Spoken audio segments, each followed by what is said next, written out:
Good evening to one and all present here. I extend a warm welcome to all the participants, faculty members, speakers, and students joining us today for the CRSCC Conversation 2025, uh, hosted by the Center for Research in Social Sciences and Education, Jain University, and Citizens Voluntary Initiative for the City of Bangalore, or Civic Bangalore. It is my absolute pleasure to welcome you all to this insightful session on 74th Constitutional Amendment and the Greater Bangalore Bill 2024, a topic that lies at the very heart of urban democracy, decentralization, and constitutional ethics. My name is Amrita Purkayastha, and I shall be taking you through this session. As Bangalore continues to grow, so do the complexities of its governance. While reforms are the need of the hour, the direction and spirit in which they are implemented define whether they empower the people or pull away farther away from them.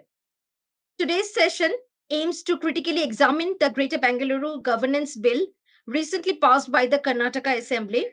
While it claims to enhance governance, many argue it stands in contradiction to the 74th Constitutional Amendment, undermining decentralization and the principle of equality enshrined in our Constitution.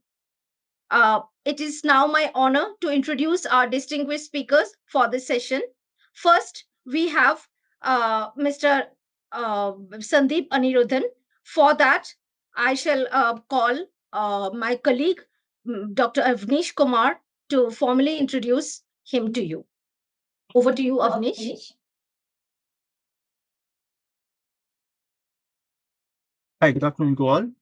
So I would like to introduce Sandeep sir.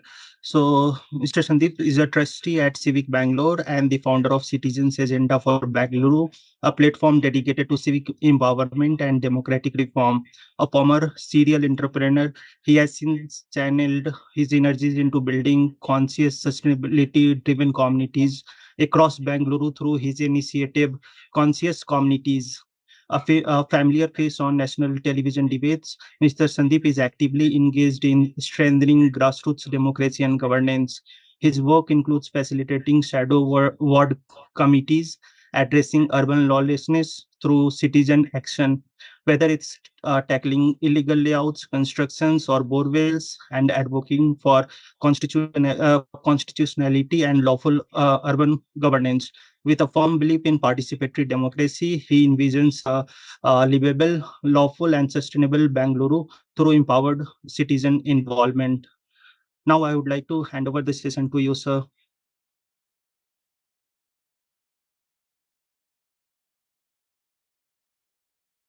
Sandeep, sir.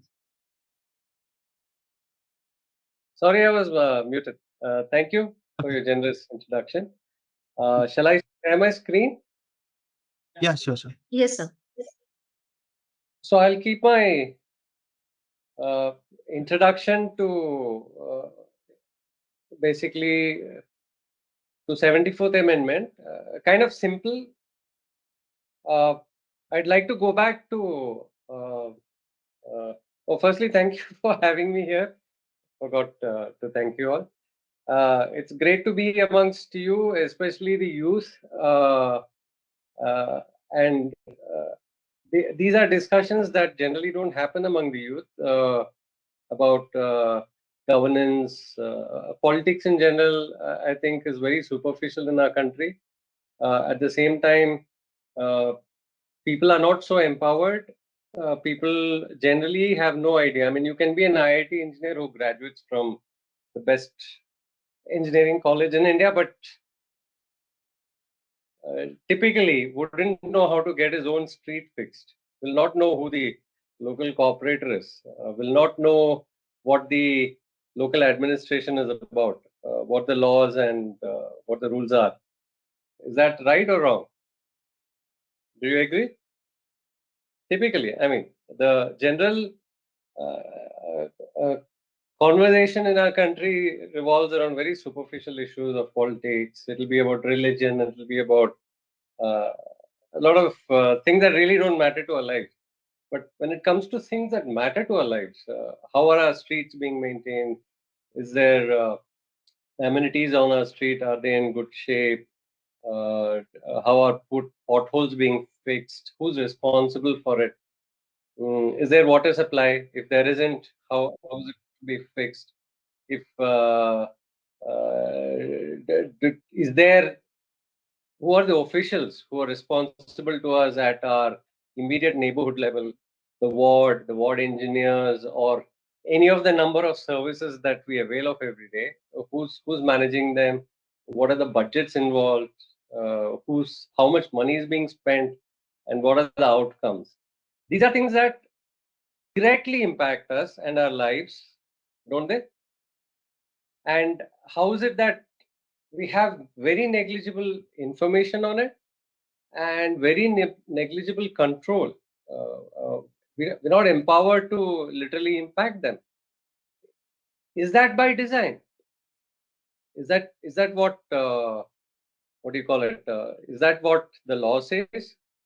And that's where you'll come across some very important discoveries, that there is something called a 74th Amendment of the Constitution.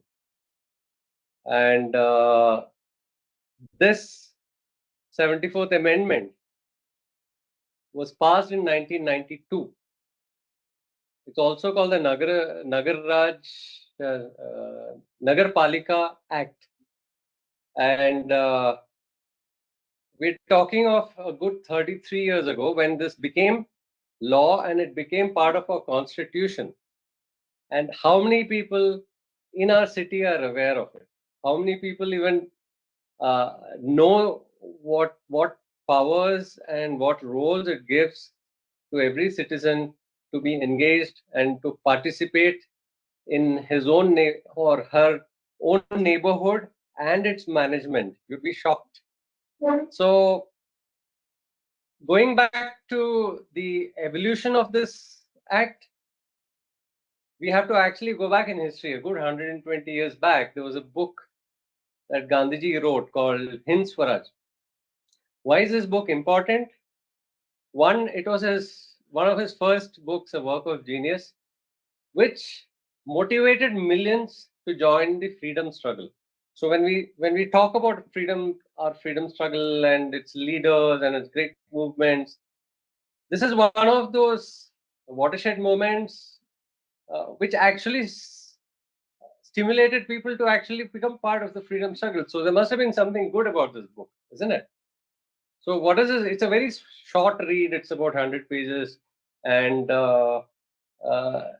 it actually lays out the vision Gandhiji had for when our country becomes independent, what it should be and what it should not be.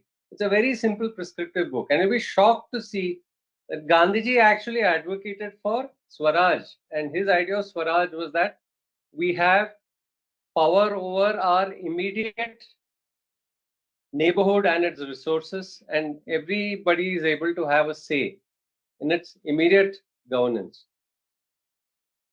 So largely, I think throughout his life, Gandhiji advocated, and you might have heard of Gram Swaraj, yes, but his idea of Swaraj meant that each grassroots body is self-sufficient, it is independent, and is capable of managing its own affairs, much like the idea of a panchayat. So his Gandhiji's goal was not just to drive out the British. In fact, he very clearly says in Hind Swaraj, if we drive out the British and if we retain their style of government, if we retain their kind of rules and laws, then that is not independence. We should not only drive away the British, but we should change the system of colonial governance. He was very clear about it. He said, we don't want brown faces replacing white faces, and then we continue with the same. Shockingly, after 8 years, what does it look like? Have we done what Gandhiji wanted, or did we do what Gandhiji did not want? Any guesses? So this is where we need to review. So Gandhiji actually wanted us to go back to the pre-British times where most grassroots communities had a lot of autonomy. They managed their own affairs.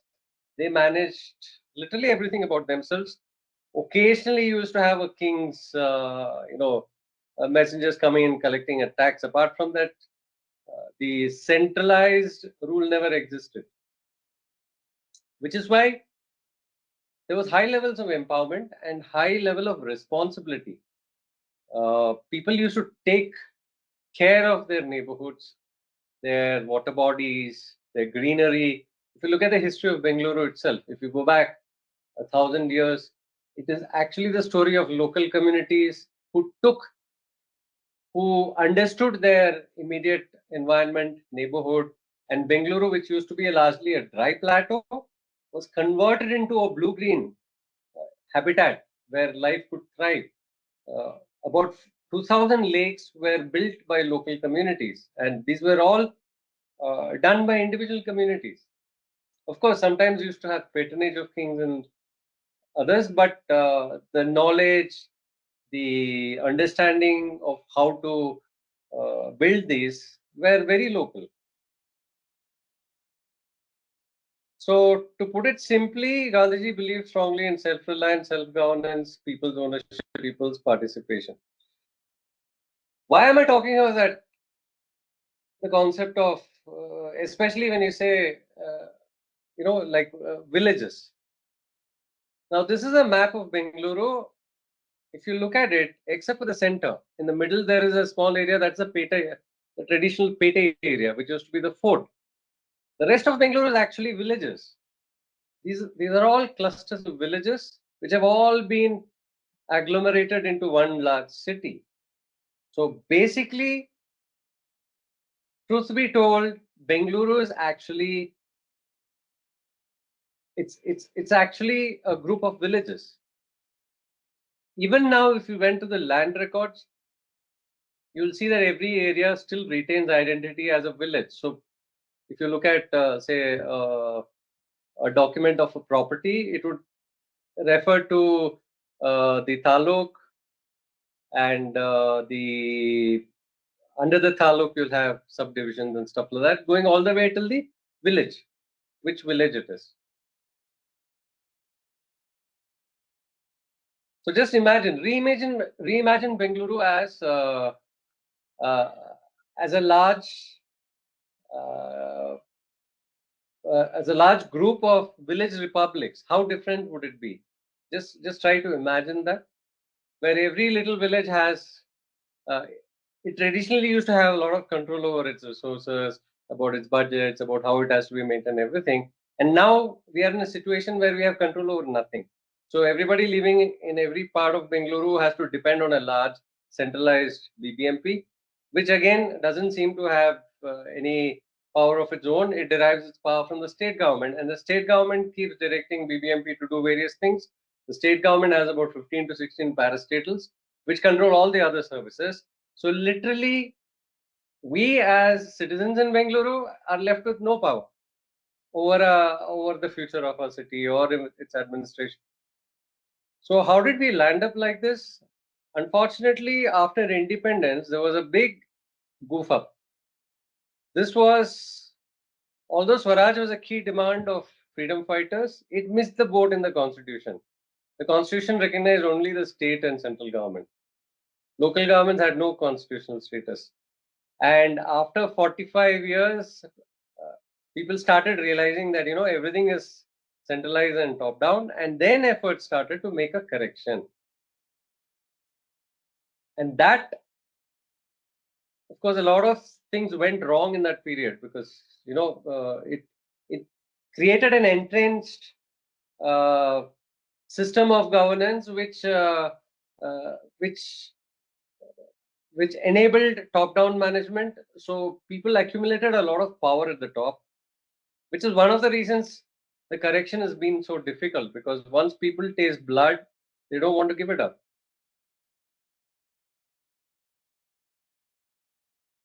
So finally, in the 60s and 70s, the momentum gained to have, it's not just the cities, mind you, even the villages suffered, because traditionally, while panchayats were powerful, after our independence, since the constitution was missing the third tier or fourth and fifth tier of governance, these institutions were not empowered. So there was too much centralization, which led to too much of uh, corruption, which led to uh, uh, unequal development and stuff like that. So the 64th and 65th amendments were the attempts at correction in the late 1980s. Very shockingly, although that act, being well meant, passed the the lower house of parliament, the Lok Sabha, it was shot down by the Rajya Sabha. Our entitled upper house members didn't see it fit to give the grassroots a power to govern themselves. But afterwards, repeated demands led to the introduction of the 73rd and 74th Amendment, which is the Panchayati Raj and the Nagarpalika Act. In 1992, it got passed, and in 1993 it got gazetted. So this is like 32 or 33 years ago. It became law. What was its purpose? Simple: to give power back to the people, to decentralize, to devolve, and if people aren't involved in their governance, then it is very obvious that the idea of social justice, of equal development, equity, sharing of resources will not be the focus. And the purpose of these legislation was to grant people that. So some of the key features of 74th Amendment was that it. Before we go into that, I'd like to simplify the understanding of the 74th Amendment. The 74th Amendment, or uh, Nagarpalika Act, basically set up a framework for how cities are to be. Two key functions of the city, actually. Uh, let's just think aloud and see. Okay, take Bengaluru as an example. What does it require that it is sorely missing now? Is there any way people can actually contribute in the discussion? Like, are they able to talk and respond? They can raise their hands. In that case, we'll ask them to unmute, or we'll Yeah, unmute in that their case, mics, yeah. or they can write in Hmm. the chat box. Okay, whoever wants to talk or key in their responses, what do you think are the main requirements of Bengaluru as a city? Just type in the chat box, You participants. can type in the chat box. Yeah, exactly. My Plan growth. That's better fantastic. planning of growth, sustainability, Sustainability. Yes. Any more answers? Okay. water,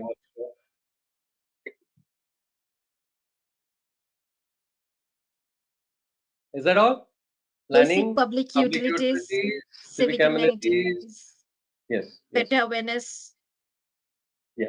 So you're bang on. See, these are all services that the city requires, which is the management of the city, right? You're talking of governance. And I really need to thank the first answer. Who was that? Mayur spoke about planning of growth, planned development, right? Yeah. So the 74th Amendment, interestingly, addresses just these two things. One is how a city has to be planned, and second is how it has to be governed. It's very simple. And so, how did it do that?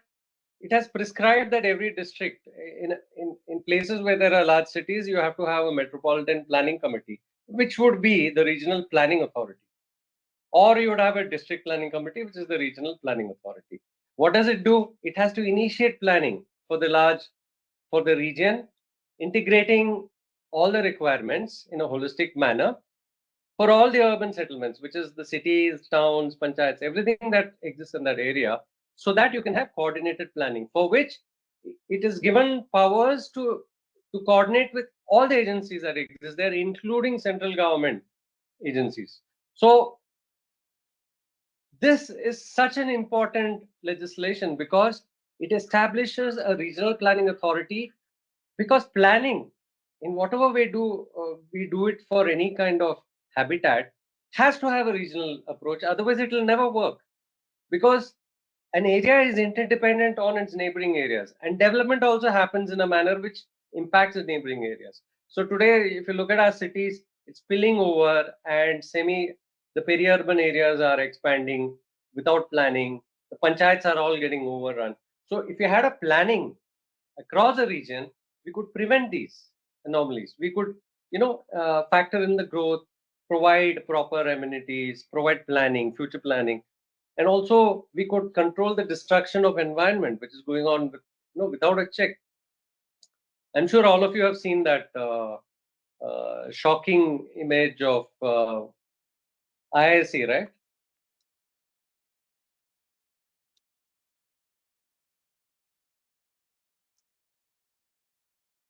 If you just Google for IIC green cover satellite images, I'm sorry I forgot to put this into my presentation, but can you all see it now? Yes, sir. Yeah. Just waiting for it to open. Yeah. This this is a satellite based data of how Bengaluru developed from 1973 to 2020. Okay. What do you see? Just 5 decades. We're only talking about 5 decades. 5 decades ago, 70% of Bengaluru was green cover. How much is it now? It's barely 3%, 2 to 3%. Do you find it shocking? And then we had about a lot of water bodies. It was very blue.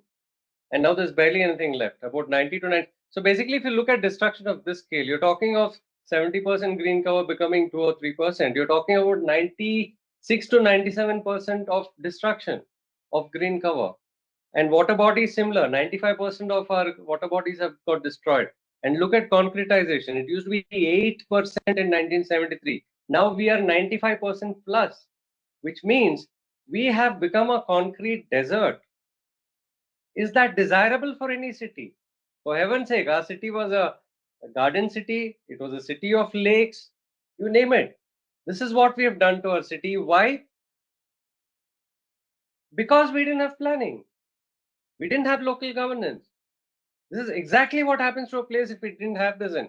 And if you look at it, see, 1992 is when the 74th Amendment was passed. When did all the growth happen? After that. So, what excuse did our governments have to not have had a planning committee, to not have created proper holistic master plan, to not have had self-governance? Do you see the destruction that happened because we did not have 74th Amendment implemented?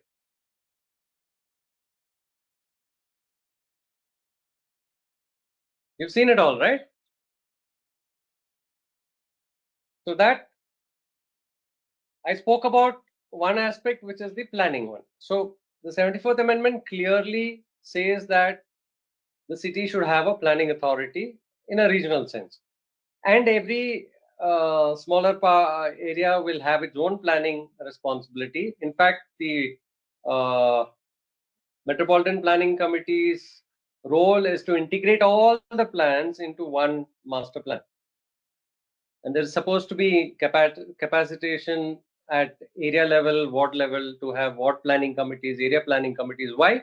So that people can have a say in what their area should have, what amenities it should have an imagination for their own areas, take ownership of their own areas.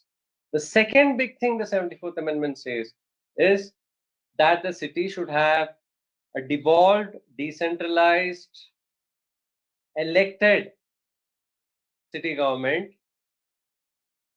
And this is that multiple, there are a couple of layers here. One, of course, the city itself should have an autonomous city government with a mayor. Then there's decentralization in terms of ward committees, area sabha. So every polling booth level, it is advised that there be a area sabha. At every ward level, there should be a ward committee. And of course, these uh, are meant to be democratic and representative. Each ward should have a lot of power to manage its own areas, deal with funds, deal with budgets, do planning, etc. So, if these were to be implemented, you would have regular elections to the uh, council, the city council, and every ward would have a ward committee.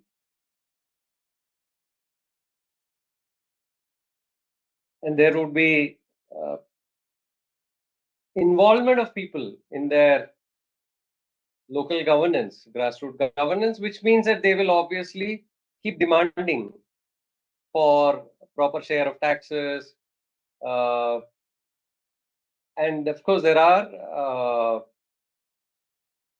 the law also speaks of reservation for women and marginalized communities, and the planning, as I've already spoken of.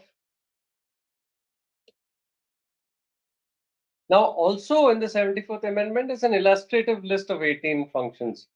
Now, funnily, in the 65th uh, bill, a 65th Amendment bill, which was introduced in 89, there were about 35 functions. For some strange reason, when the 74th was drawn up, it got reduced to 18 functions. But the technicality is this: is an illustrative list. The city can include, the government can include any number of services that it deems that is required for the economic social development of the city, which means it can bring, like, some of the prominent functions of a city are unfortunately missed in this. For example, transport, health, health is there, education, anything. So, but then the law does mention that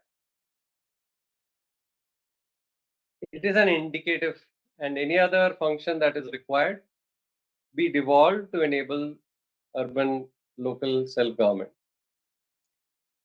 So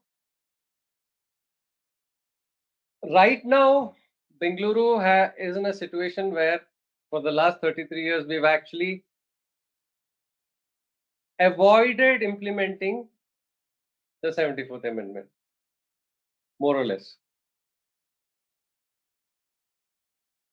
Every government that has, the state government, has found innovative ways of avoiding it, leave alone implementing the 74th. 74th actually has to establish a master plan authority, which is the Metropolitan Planning Committee. It also has to ensure there's a devolved, decentralized, elected city government. But if you see, both are missing in our city right now. We haven't had elections for the last almost 4+ years. The last election we had was about 9 years ago. We haven't had we actually don't have an operative master plan, because the last, our revised master plan we had was expired in 2015, which again was found by a high court to be technically void, exactly because it did not follow the due process that is listed in the 74th Amendment. This is how important the 74th Amendment is. So, which is why 2031 revised master plan was not adopted, because it did not follow the due process. The irresponsibility of the state governments of, first, it is a law that empowers people. If the state government is avoiding doing that, it shows that our politicians are not considering themselves responsible to the very citizens who elect them. It is behaving like it is not answerable to its people. And the much bigger question here is, how can our governments uh, uh, dismiss the constitution of the country? It is contempt for the constitution when you don't carry out the laws that are listed in the constitution. And that is a huge problem, because if governments start thinking they're above the constitution, well, that is not the government we need. We need governments that abide by the constitution, which implement the constitution, because the constitution is the most sacred document in our country. Regardless of where every citizen comes from, the constitution of our country is our Gita, it is our Quran, it is our Bible, it is the holy whatever. That is the cornerstone of our democracy. And there are truly only two pillars to a democracy. One is the constitution, and one is the rule of law. If we take away constitutionality and rule of law, you have no democracy left, which literally means anybody who is in power will rule by discretion. This is unacceptable, which is where this discourse is extremely important, Because if our constitution says yes, this has to be done, there is no excuse for us for not having done it for the last 33 years. There is no excuse for the kind of decline Bengaluru has faced. In 2023 January, none less than the Supreme Court of India remarked about Bengaluru, saying this is a template for urban ruin. No other city should follow this. The case was about Chandigarh, not even about Bengaluru. And it actually sent a communication to all the chief secretaries of India saying that, citing that Bengaluru is a ruined city and this is how you ruin the best city in India. It cited an article in India Today. And I'm talking of a court order. This is all there. You just go and check judgment about a housing society in Chandigarh, if I'm not wrong. And the court had made all these remarks, specifically mentioning Bengaluru, and says that this should not happen to any other city. And it asks every city to institute environment studies before they take up any project. And right now, we are shockingly and shamefully, we are in a situation where previous governments have been stopped from doing a steel flyover because it did not have environment impact assessment. Elevated corridor projects because it did not have environment impact assessment. And now this government has launched about 8 or 10 projects, all of them violating the same principles. So you see where we stand. Why? It's hugely violative of every statute we have. We are not supposed to have projects which are not part of the master plan. These are not part of the master plan, yet they keep introducing them. We don't have a master plan because we don't have an operative metropolitan planning committee. Why don't we have an operative planning committee? Because the government is not interested. It's not setting up an office. It's not appointing members. And of course, we don't have elections to the local bodies. Therefore, we don't have members in it. So every step. And what is the state government doing about it? It keeps finding creative ways of delaying elections. Just before elections, it will announce a census, or it will announce a ward delimitation, or it will announce a reservation program. You can do all that much before, right? Or you can hold the election and then continue doing it. There's no excuse for not holding the elections. So you see, it's all in the intent. The state government doesn't want local self-government in the city. So this is a huge violation. It should not be allowed. We citizens have to start demanding very vociferously. Unfortunately, most of us don't know this law exists. Yes or no? How many in this group knew about the 74th Amendment before coming to this seminar or seeing announcement of this seminar? Raise your hands. Is there a way you can do a poll? Okay, I don't know. Yeah, 1%, 2. Okay, only 2 people are aware of it. And how many people do you have here in this group?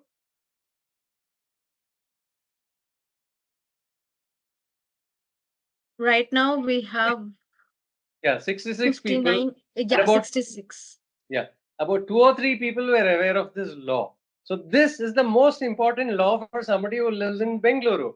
Do you agree or not? Because it talks about how it should be planned, how it should be governed. And as we see, right now it is neither being planned nor being governed for the last 4-5 decades, as a result of which our city is crumbling. It's becoming from a beautiful garden city to a beautiful city of lakes.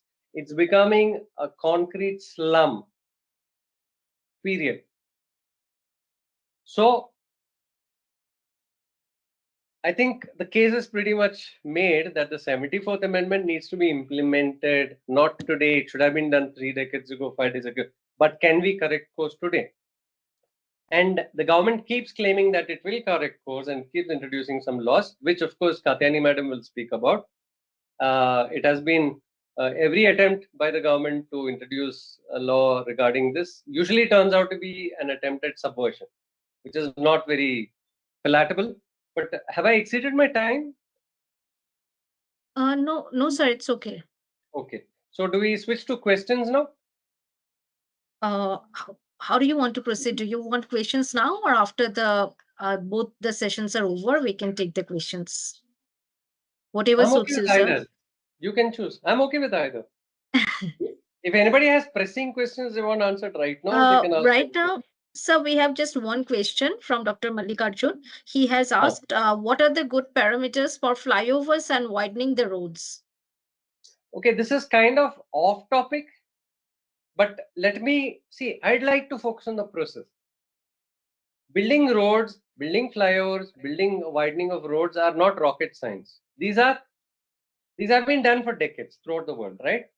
The Romans have built roads like centuries ago, which still remain. It's about engineering, but more importantly, it's about planning. If we just keep building them, it will not solve a problem. Look at all the flyovers we already have in our cities. They were built to solve the problem of congestion, right? Traffic jams. But today, what's happening? You have traffic jams on the flyovers, right? Have you noticed? Which means, number one, a flyover will not solve the problem of traffic. So it's a widely known fact that a flyover just shifts the jam from here till here. So it's not a real solution.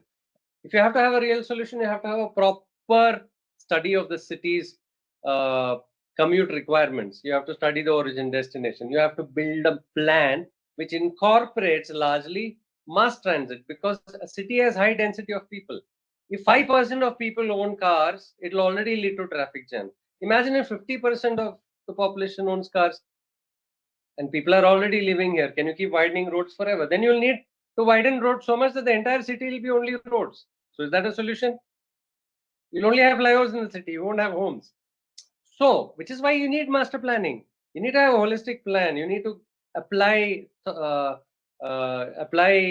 skill. You have to apply knowledge and urban planning, social planning, economic planning in such a way that it leads to a much better outcome. Which is why planning is such an important function, and which is what we don't have, right?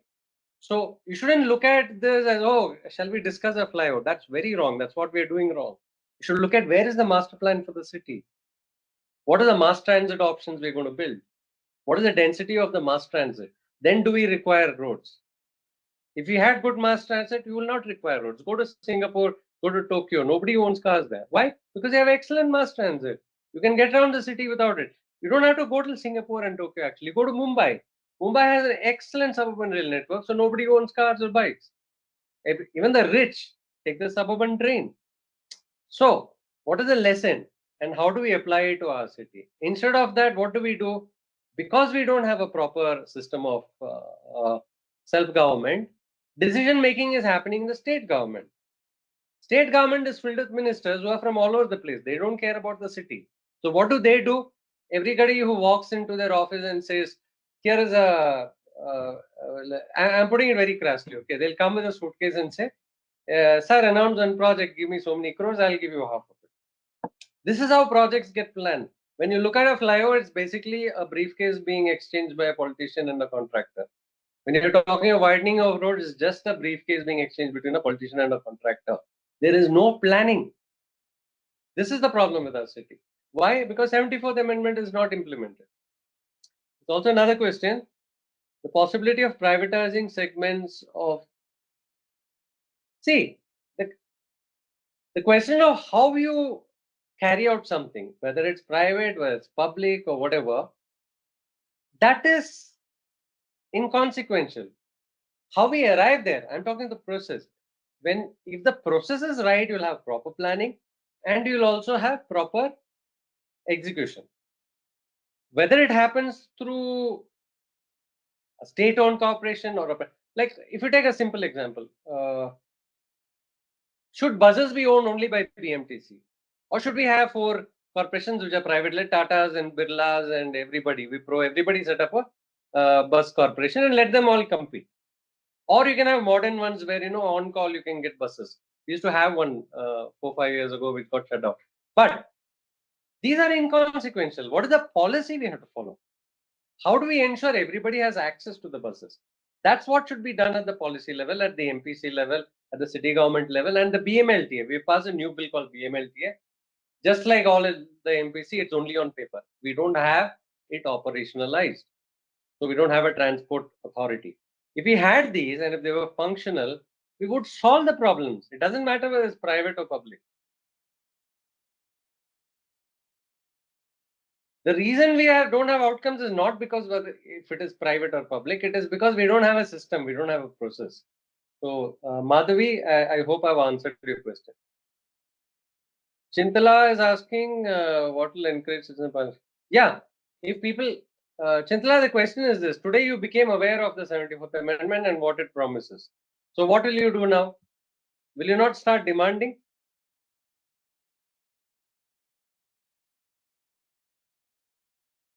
Yeah. So basically, Chintala, yeah. So does it answer your question? Yeah. And if everybody, 1.5 crore people in Bengaluru start demanding, will that not bring change? Unfortunately, this is the problem. Nobody is aware of our laws. Nobody is aware of our constitution. We all swear by our constitution. In fact, some of our politicians are so fond of carrying it in their pockets and displaying.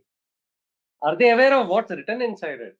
Are we aware of what's written inside it? That's what is more important, because some of our legislators have actually spent good amount of time giving us very good laws.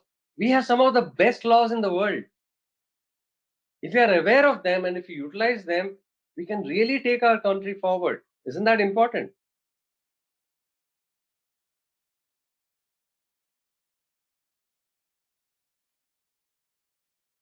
I think there's an interesting question from Tabassum. It says, are the states not under constitution? Yeah, they are under obligation. See, anything in the constitution applies to everybody. They are obviously under obligation, but the states have the discretion of how it has to be done. Now, how the state does it will depend on how we people who elect them, who are the ultimate bosses, ask them to do it. The problem is we are not asking them. That is why it's not happened. Does it answer your question, Tabassum?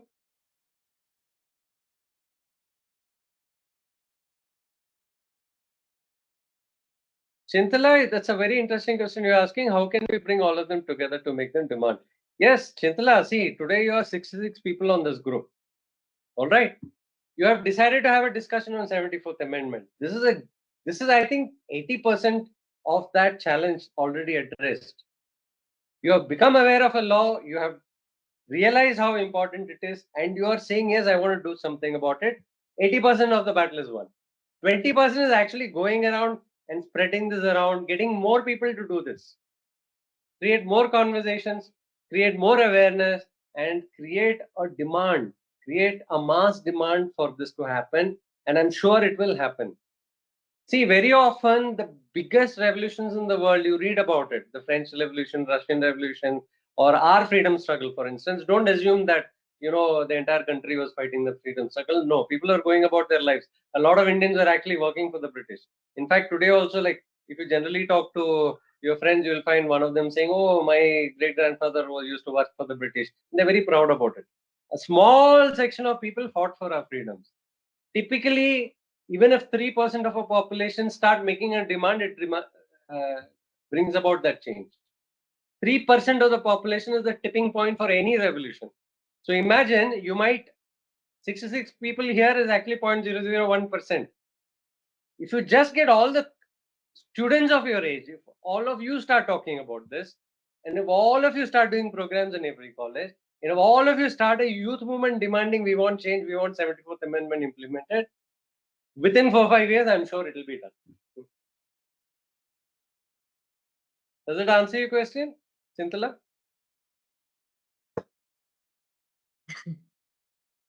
Okay, thank you. I guess I've given you. I hope we've given you hope. I saw Professor Jagannath raise his hand once. I'll just enable his mic. If Fine. you have any question, Professor Jagannath.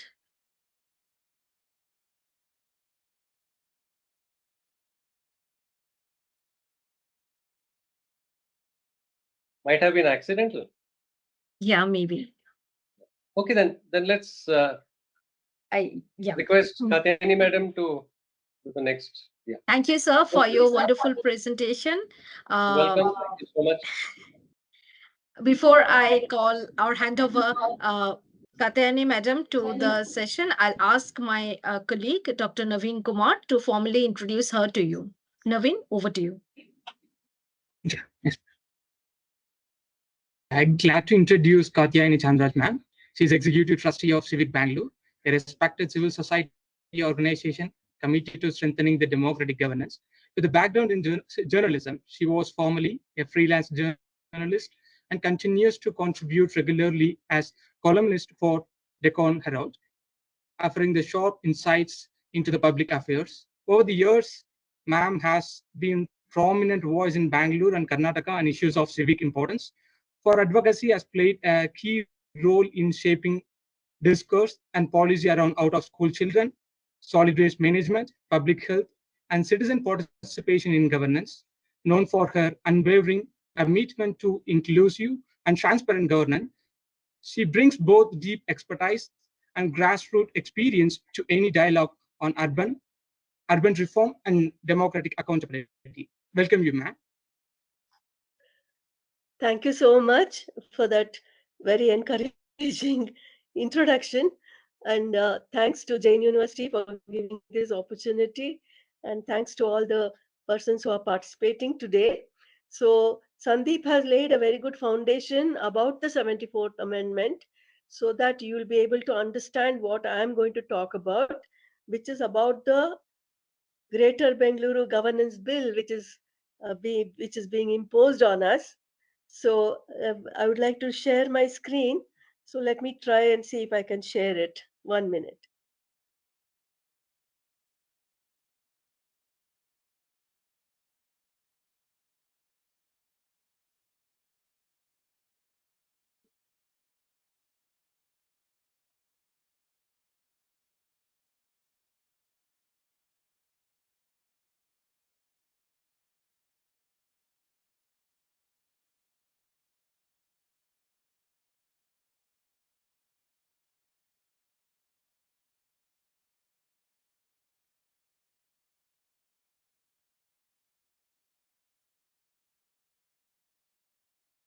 Are you able to see the screen?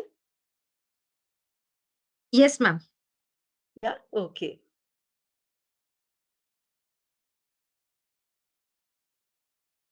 Okay, this Greater Bengaluru Governance Bill has been passed in the Assembly and the Council.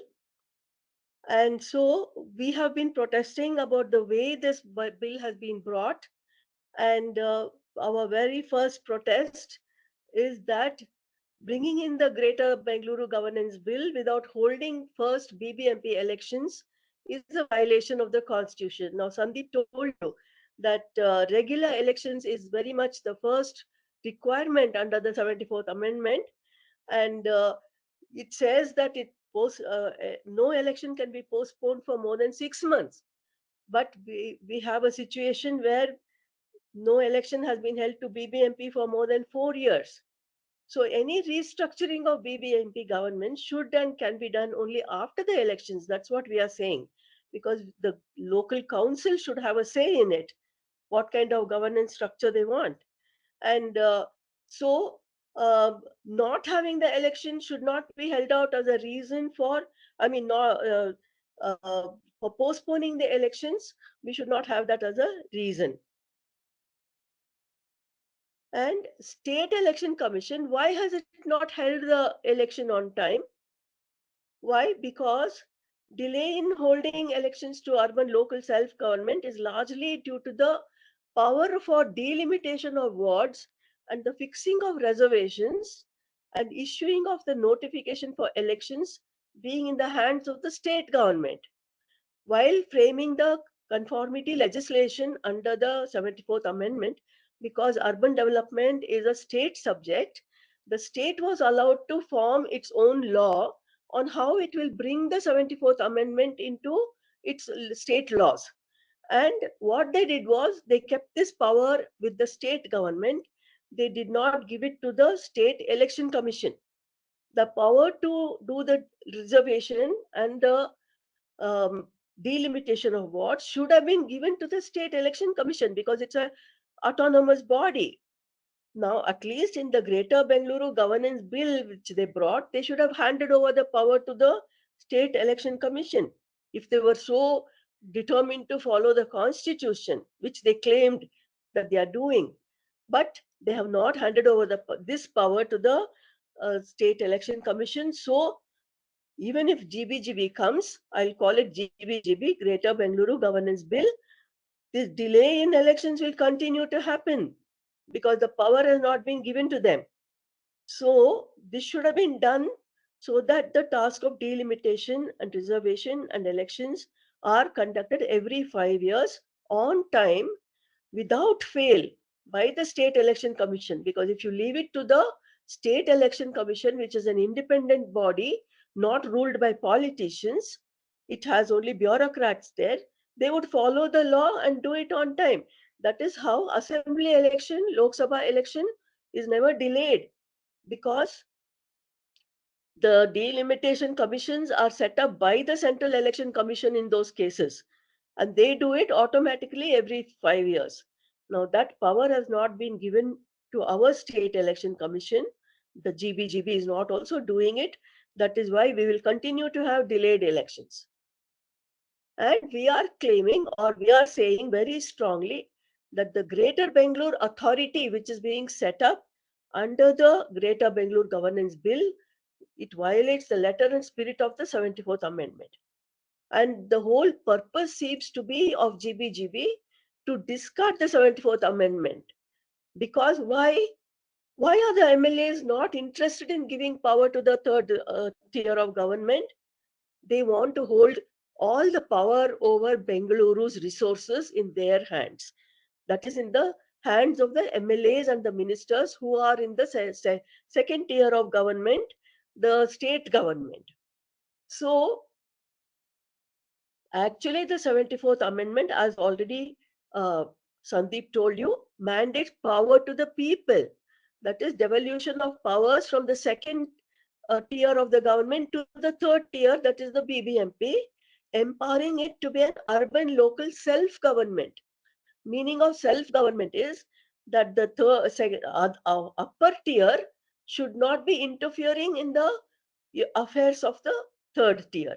But instead of that, the state government, the second tier, its ministers and the parastatals under it will take complete charge of the planning, governance, and funds of Bengaluru through the Greater Bangalore Authority, with the CM at its head, which is being, which are the main provisions under the Greater Bengaluru Governance Bill.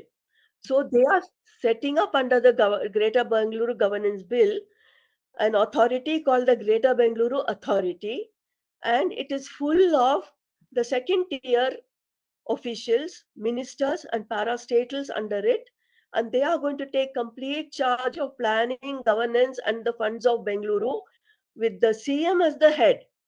Now, you heard Sandeep saying how much planning should be a function of the third tier of government under the 74th Constitutional Amendment. Now, this provision of bringing in the Greater Bangalore Authority is overturning the 74th Amendment completely by taking full charge of the powers of the third tier of government, the local government. Yeah, so you will see how it is totally violative of the 74th Amendment. Yeah, so the aim appears to be to destroy the single identity of the city with the single powerful mayor ruling over it and give the charge to the CM.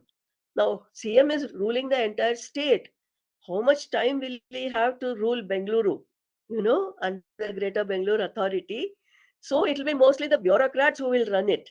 So the whole purpose seems to be uh, to disempower the local government.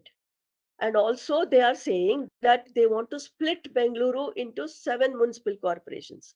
Yeah, one single BBMP. They do not want to have that, because in that case, there will be a very strong, powerful mayor ruling over such a big area. An area that is bigger than the constituency of Mr. Sidramaya. So they do not want to have a single mayor ruling over Bengaluru, which will make him a very powerful person.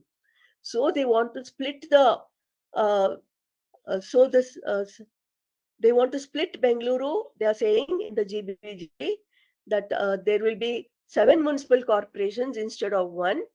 And so if there are 7 mayors, each ruling only bits of the city, they will be powerless to assert their right to self-governance. We are saying they should have self-governance. And if they are being ruled over by the CM, how many of them will have the courage to, counter the CM if he is saying something that they don't like? Yeah. And the state government ministers and the parastatals under the state government, they will take complete control over the uh, city. Next slide, please. And I'll go point by point. I've put that animation so that we don't crowd the slide with too much of information. Okay. And also, if you split Bengaluru into 7 municipal corporations, as they want to do, uh, the Greater Bangalore Governance Bill will lead to unequal development of Bengaluru, because the law says that each municipal corporation, the revenues that come to a municipal corporation cannot be shared with some other municipal corporation. It has to be used within that corporation. Right now, because BBMP is a single body, maybe Mahadevpura generates a lot of revenue, but you can take that all that revenue and spread it to an area which doesn't have much development, so that there is equitable development across all the zones of Bengaluru. Yeah, but if you split the Bengaluru into 7 municipal corporations, you can't take money from Mahadevpura and give it to Bangalore West or somewhere where there is less development.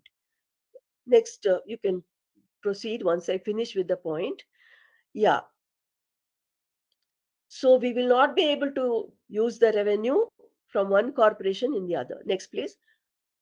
Yeah, please keep putting one by one. Now, New Delhi had been divided into 3 municipal corporations, and then they realized that they are not able to bring equitable development in Delhi because of that. So they have reunited the 3 corporations and they have merged it, and they have carved out a single entity because of unequal distribution of resources that was happening within the Delhi city. Now, with this evidence before us, we still want to divide Bengaluru into 7 municipal corporations. Don't we learn any lessons from what happened in Delhi? Okay, but they are saying, okay, maybe we can't take money from this corporation and give it to the other corporation, but we will ask the State Finance Commission, that is also under the 74th Amendment, uh, we will ask that State Finance Commission to say which area should get more money. We'll ask them to do that redistribution of resources to equalize the development.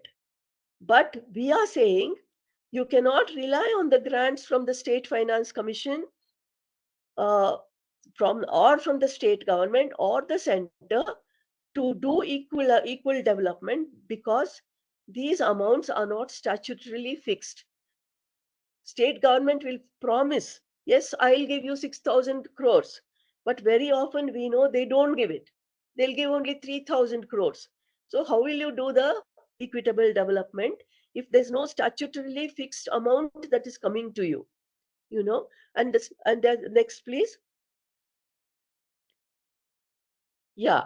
The next point is they are saying, okay, we'll ask State Finance Commission to do it. But the State Finance Commission recommendations are not binding on the state government. They have been giving their recommendations every 5 years. They have been set up under the 74th Amendment, but state governments have not been implementing all their recommendations. So State Finance Commission can recommend, please give more money to Bangalore West, take it from Mahadevpura. But state government may still not do it because they don't have the political will maybe to do it. Yeah, next, please. Also, it will lead to greater lack of coordination. Now, because BBMP is a single body, we can have proper coordination between all the zones. Okay. But if you split Bengaluru into multiple corporations, it will create one more avenue for non-coordination, because you will have independent mayors in each of the corporations. One corporation may have JDS mayor, another one may have BJP mayor. Will they work with one another? Or if there is a Congress mayor, will they work with him? So there will be lack of coordination between one corporation and the other. So maybe one will want a flyover. The other one may say, no, that flyover should not come into my corporation. So the flyover may stop at the border of one corporation. So, uh, at there will be lack of coordination between the apex level. Now, if the apex level mayor or the greater Bengaluru mayor is from a different party, the other party mayors may not agree with him. So there will be increased lack of coordination. Next, please. Yeah. So Sandeep stressed very much about the need for a planning committee, which is prescribed in the MPC, which is prescribed in the 74th Amendment. And the reason they are giving for creating the Greater Bangalore Authority under the leadership of the CM is that there is lack of coordination between BBMP and the many parastatals like BWSSB, BESCOM. They are all not coming together. That is why we need to set up the Greater Bangalore Authority so that all these parastatals can be brought under one umbrella. That is the Greater Bangalore Authority, they are saying. And the reason they gave, a common reason is, see, BBMP will go and lay a road, they will put concrete on it. Next day, BWSSB will go and dig it up, or BESCOM will go and dig it up because there is no coordination between all these parastatal bodies. But is that a valid reason for bringing in the Greater Bangalore Authority? Next, please. If creating an umbrella body with all parastatals under it was the aim, the 74th Amendment already foresees the Metropolitan Planning Committee as a decentralized body of the third tier of government to do the planning as an umbrella body. Okay, next, please. Yeah, so MPC is foreseen for integrated planning for large metros such as Bengaluru, from consolidating the bottom-up plans from the grassroots, from the Gram Panchayats and the municipalities, the area sabhas and the ward committees. And next, please. And the other point is, you are bringing a law just for Bengaluru, saying, oh, Bengaluru needs one Greater Bangalore Authority because it has become very big and one BBMP cannot manage the whole thing. But tomorrow, Mysuru may become big, Hubli Dharwad may also become big, and the law says under the 74th Amendment, any city that gets more than 10 lakh population, there should be an MPC there. So now you are planning for a GBA only for Bengaluru.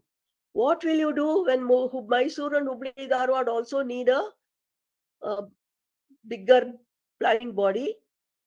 Will you create one more law for Mysore, one more law for Hubli Dharwad? How many laws will you create for each city? So then why are you creating a special act only for Bengaluru? If at all you want a special act for Bengaluru, it should cover other cities also which are likely to become a metro. You have not done that. Okay. Yeah, next, please. Yeah, the shocking thing was that in the original Greater Bangalore Governance Bill that was placed before the Assembly, they had completely removed MPC. It was not there at all. A gross violation of the 74th Amendment. Next, please. It was only during the public consultation that Mr. Rizwan Arshad had, when the Greater Bangalore Governance Bill was placed before the Assembly, all the party people said, we need to review it. So we will set up a joint select committee to review the Greater Bangalore Governance Bill. Only after that, we will put it for passage in the Assembly and the Council. So they set up a joint select committee with members from all the parties to review the bill. And they held a public consultation with saying that they'll take public opinion about the GBGB. And at one of those uh, consultations, we were present. Mr. Rizwan Arshad, who was the chairperson of the Joint Select Committee, he said, there are some unconstitutional things in the Greater Bangalore Governance Bill. We are setting it right. And so we are doing away with that financial advisory council that had been put there earlier to distribute the funds. So that is when he said, oh, the constitution is being violated because of the financial advisory committee. So we are removing that and we are going to put the uh, state finance commission in charge of the funding. So, and he was saying it was against the constitution, so we are removing it. So I got up and I said, on behalf of Civic, if you're so bothered about the constitution, how come you have overlooked that MPC is totally missing in the GBGB? That is a fundamental constitutional provision that should have been there. So I think he was a bit taken aback by that. And so when I said constitution is being violated, when they finalized the bill, with the Joint Select Committee recommendations, they put back the MPC into the bill. And what did they do? In the revised version of the GBGB, they put the MPC. Next, please. But in the revised GBGB, which was passed in the Assembly and the Council, it only says MPC will cover an area larger than that covered by the Greater Bangalore Authority. That means Greater Bangalore Authority is being retained. They should have replaced it with the MPC. Remove all the ministers, remove the CM, put the MPC only in place there to do the planning and the funding and everything, if they were so bothered about the constitution. But they put the MPC at an unspecified area. They only said it will be larger than the Greater Bangalore Authority area and it will again be headed by the CM. So where is the 74th Amendment compliance where you say CM will head it again? And if it is going to be at a level that is bigger than the Greater Bangalore Authority area, there is already a Bengaluru Metropolitan Region Development Authority at the regional level covering 3 districts. That is Bengaluru Urban, Bengaluru Rural and Ramanagaram. There is already a body called the BMRDA at that regional level. That is also headed by the CM. And you want the MPC also to be somewhere in between. Or we don't know whether you want it to be at the metropolitan region level. You have not specified at what area level it will be. Okay, next please. So if in the Greater Bangalore Authority, already CM is sitting there. He is going to make a plan and they are saying that plan will be sent to the MPC for approval so that the constitutional requirement is met. But they are saying MPC is also headed by the CM. So, and in the MPC, there will be a lot of local councillors from the BBMP and local people from the Gram Panchayats who are sitting there. Do you think they will reject a plan made by the CM in the GBA? CM is sitting in the GBA and making a plan and sending it to MPC. Do you think they will reject a plan made by the CM in the MPC? And also, he is sitting in the metropolitan region level also. So how many plans will he prepare and submit them to himself for approval? Is that logical? And can he be a judge in his own cause? Sending plans to himself for approval? What kind of logic is this? And there is no clarity about who will head the MPC. I mean, who should head the MPC really? Under the 74th Amendment also, there is lack of clarity. They have not said who should head the MPC. Should it be the mayor of Bengaluru or should it be somebody from the state government? There is a lot of confusion about the role of the MPC. What should it be its jurisdiction? So there's a lot of clarity needed there. And because of that lacuna, they are misusing those lacunae to propagate control by the state government. Yeah, next please.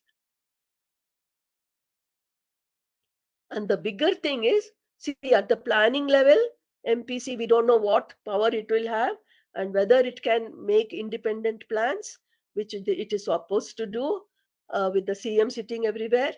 And at the bottom, at the grassroots level also, the GBGB is completely disempowering the citizens. Now, Sandeep told you that at the ward level, there have to be ward committees. And actually, as per an amendment that was done to the Karnataka Municipal Corporation Act and in the BBMP Act of 2020, there are supposed to be area sabhas. Now, what have they done? Area sabha is, I don't know how many of you know what an area sabha is. It is the urban equivalent of a Grama Sabha. You all must have read about Gram Sabhas, where every voter of a village meets and plans for their area. You know, MPC will sit there on top and plan for the entire area, but at the local level, in every ward, Gram Sabha in a rural area will sit and plan for its village. And that plan will go to the Gram Panchayat and then to the Taluk level and then to the district level. And it's all consolidated at the district level. But what did they do here? Though the Area Sabha was there in the BBMP Act, they have completely removed it in the GBGB. That means every voter has no right to sit in the area sabha and make plans for his or her area, which was a decentralized function, okay, which every voter could participate in. That is, citizen participation was allowed at the bottommost level, and they've removed it completely. So where do the voters go and plan for themselves? There's no forum only now for their own planning, because what will happen? The ward engineer will sit with the councillor behind closed doors and plan where the asphalting should be done, where white topping should be done, which road should be dug up, which road should not be dug up. And we know that sometimes they go on digging the same roads again and again. They go on asphalting the same road again and again.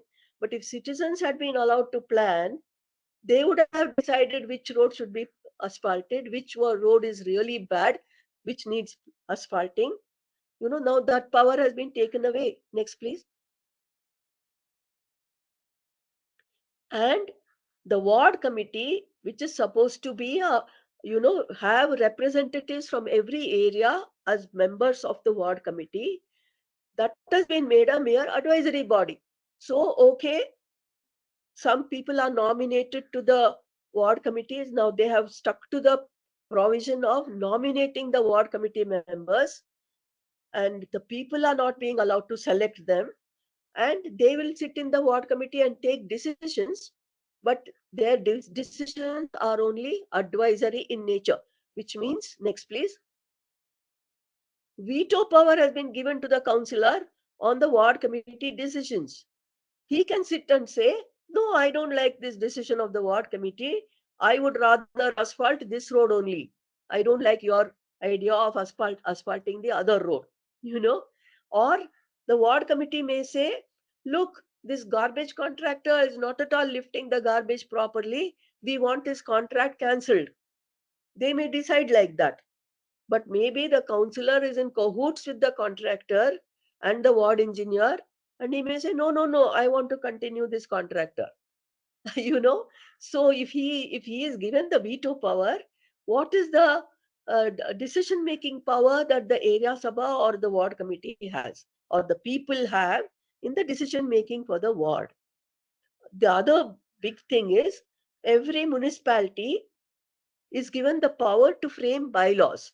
Okay, the bylaws will say how the garbage should be collected. The bylaws will say how to control the illegal building construction happening in a ward. The bylaws will say how the ward committee should function, how the area sabha should function. That is a prerogative of the municipality. It will decide, depending on its particular situation, how to do these functions.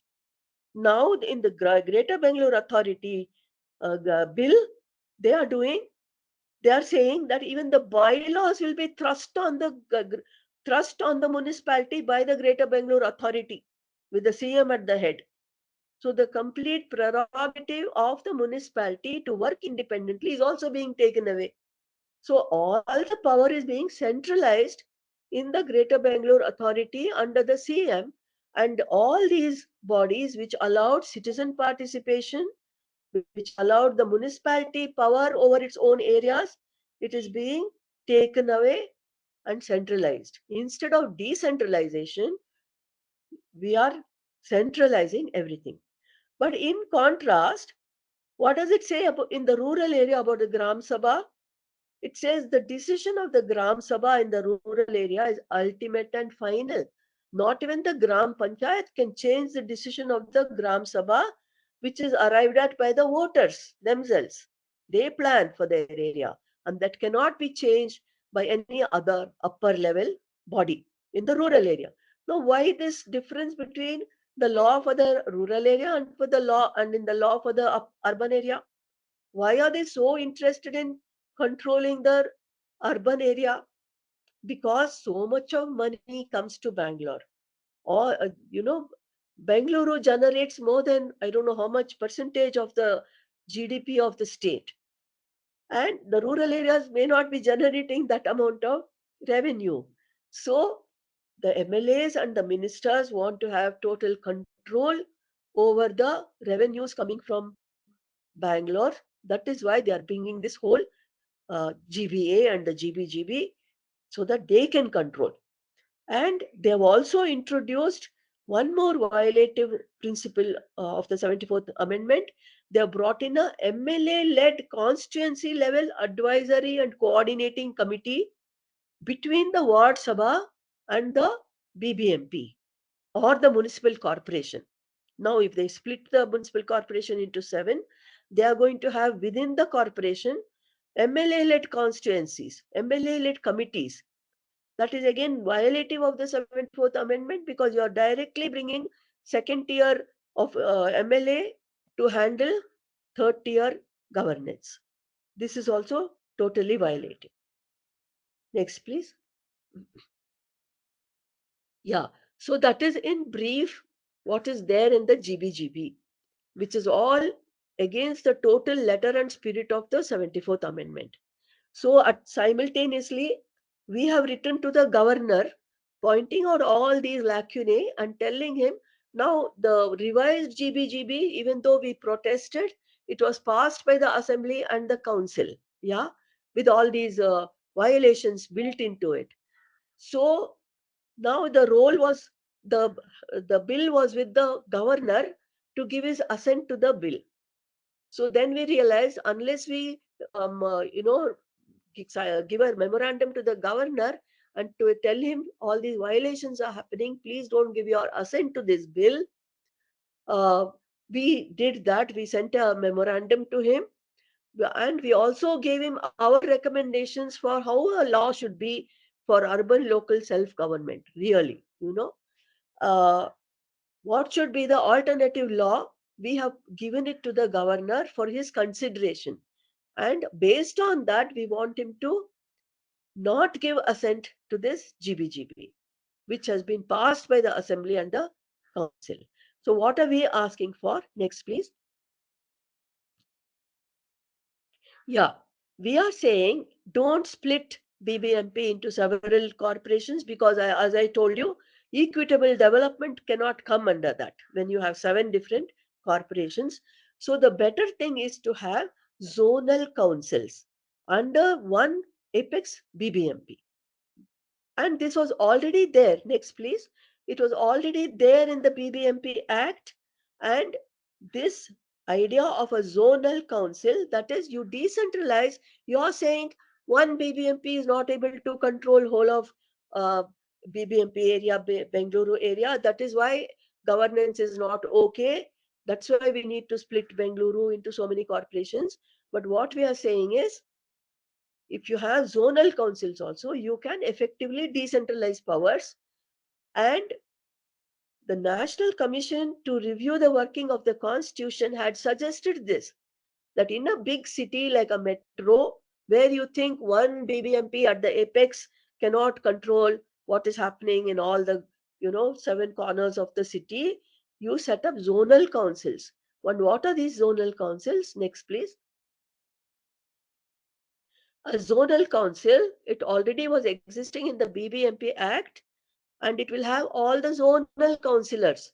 Okay, you instead of splitting Bangalore into 7 corporations, you can demarcate 7 zonal councils or 10, however many you want, And each of the councillors in those zones will be members of the zonal council, and they can select one of themselves as a zonal chairperson. And he will be elected by those councillors, so he will be like a mini mayor. Okay, mini mayor, uh, but he will be under the apex body. They cannot create their own laws. They may be able to create small little bylaws, but they will have to follow the laws set by the apex body or the MPC, and the laws will not be different for the different zones. And you next, please. Sorry, we'll go back. Yes, yes, okay. Uh, by having zonal councils, you will be able to take money from one zone and give it to the other zone, because those are not separate corporations. Okay, that freedom will be there to create equitable growth among all the areas of Bengaluru. There won't be inequitable growth. Next, please. Yeah, and you will need these zonal councils not only in Bengaluru. You will need them in Hubli Dharwad and in Mangaluru and Mysuru when they cross 10 lakh population. They probably have crossed it because you haven't done the census. Okay, so Mysuru, Hubli Dharwad will also qualify for the zonal council. So you should have a common law, no, for all. You can't go on creating separate laws for Mysuru, separate law for Hubli Dharwad. Next, please. Yeah. So now the big violation I told you is about the MPC. Now, what does the 74th Amendment say should be the role of the MPC? It is to prepare a master plan for economic development and social justice. Now, this is the new functionality given to the third tier of government. We all are familiar that the BBMP only does road, drain, garbage. Do we know that the MPC, once formed for Bengaluru, was supposed to make plans for economic development and social justice, and that goes beyond just roads and drain and solid waste management. Yeah, because it has to behave like a self government which looks into all issues that a government should look into. And you to bring about that, if you want to bring social justice and you want to bring economic development, then all these various parastatals and stakeholders should come under the MPC, not under the GBA. Next, please. So you should include all the parastatals under the MPC. But the master plan that is currently being done by the BDA for Bengaluru, it's only a spatial and zoning plan. If all of you have looked into those plans, the BDA never makes plans for economic development and social justice. See, there are so many court rulings which say once 74th Amendment came, BDA should have been dissolved because it is not performing this role, and it is a bureaucratic body which is not coming under the 74th Amendment. So, though there are court rulings that BDA should have been dissolved, it has not been dissolved because it comes under the state government, and the state government is keen on keeping BDA there. So, in violation of the court ruling, also, they have continued to keep BDA to plan for Bengaluru and not created the MPC. That is why we have not had a plan for economic development and social justice, which is the chief function of the local self-government as per the 74th Amendment. And MPC should have been empowered to bring all parastatals and do the comprehensive planning. Now, BDA is continuing to sit there, and the 74th Amendment clearly said if there is any law which is not in compliance with the 74th Amendment, that law should be amended or it ceases to exist after 1 year automatically. But they will not let the BDA law go into oblivion. It is continuing, which is also a violation of the 74th Amendment. And we have given in our recommendation to the governor that to allow greater people's participation in the planning planning of the MPC itself. The MPC should be empowered to consult, to have broad-based mandatory consultations with a lot of stakeholders, with many interest groups. Next, please. So we are saying to have a plan for economic development and social justice, you need to discuss with farmers associations, trade unions, traders unions, small scale industries, unorganized workers, NGOs, children's rights groups, and all these stakeholders that are there in the city. If you want to make a proper plan under the MPC, and a broad-based consultation should be held with all these people. In fact, the MPC rules already say that there should be broad-based consultations, which they have never allowed. Next, please. And it also says, MPC rules say, which are all on paper, that sectoral committees should be there under the MPC to bring all stakeholders under its banner, so that sectoral discussions can also happen. So we have recommended in our uh, recommendation to the governor that the following sectoral committees should be set up. For land use planning, separate committee.